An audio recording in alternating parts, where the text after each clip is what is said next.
બુલેટિનની શરૂઆત કરીએ તો હવામાન વિભાગની આગાહી વચ્ચે યાત્રાધામ અંબાજીમાં ધોધમાર વરસાદ, ભારે પવન સાથે વરસાદ પડતા અંબાજીના મુખ્ય માર્ગો પાણીમાં ગરકાવ, અંબાજીના રસ્તા પર નદીઓ વહેતી હોય તેવા દ્રશ્યો, રસ્તા પાણીમાં ગરકાવ થઈ જતા અનેક વાહન ચાલકો અટવાયા, ઠેર ઠેર પાણી ભરાતા યાત્રાળુઓ અને સ્થાનિકો મુશ્કેલીમાં મુકાયા.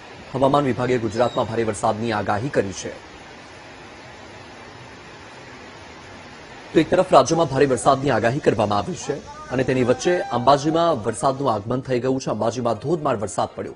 દ્રશ્ય તમારી ટીવી સ્ક્રીન પર અંબાજીમાં ઠેર ઠેર રસ્તા પર પાણી ભરાઈ ગયા છે અને ઠેર ઠેર જળબંબાકારની પરિસ્થિતિના કારણે લોકો મુશ્કેલીમાં મુકાયા છે. જે યાત્રાળુઓ દર્શન માટે આવતા હોય છે તે પણ મુશ્કેલીમાં મુકાયા.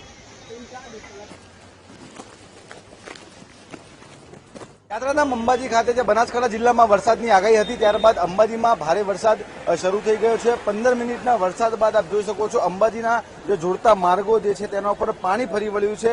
અંબાજી મંદિરનો 7 નંબર ગેટનો આ વીઆઈપી રોડ છે જ્યાં હાલમાં પાણી જોવા મળી રહ્યું છે. કહી શકાય કે ભારે વરસાદના કારણે જે રોડ ઉપર જે છે નદી જેવું વહેણ જે છે જોવા મળી રહ્યું છે. કહી શકાય કે હજુ પણ અડધો એક કલાક જેટલો વરસાદ પડે તો અંબાજી હિંમતનગરને જોડતો જે મુખ્ય માર્ગ છે તેનો વાહન વ્યવહાર બંધ થઈ શકે છે, કારણ કે જ્યારે પણ અંબાજીમાં વધુ વરસાદ પડતો હોય છે ત્યારે આ વાહન વ્યવહાર બંધ થઈ જતો હોય છે. Akshay Bhatt, VTV news, Ambaji.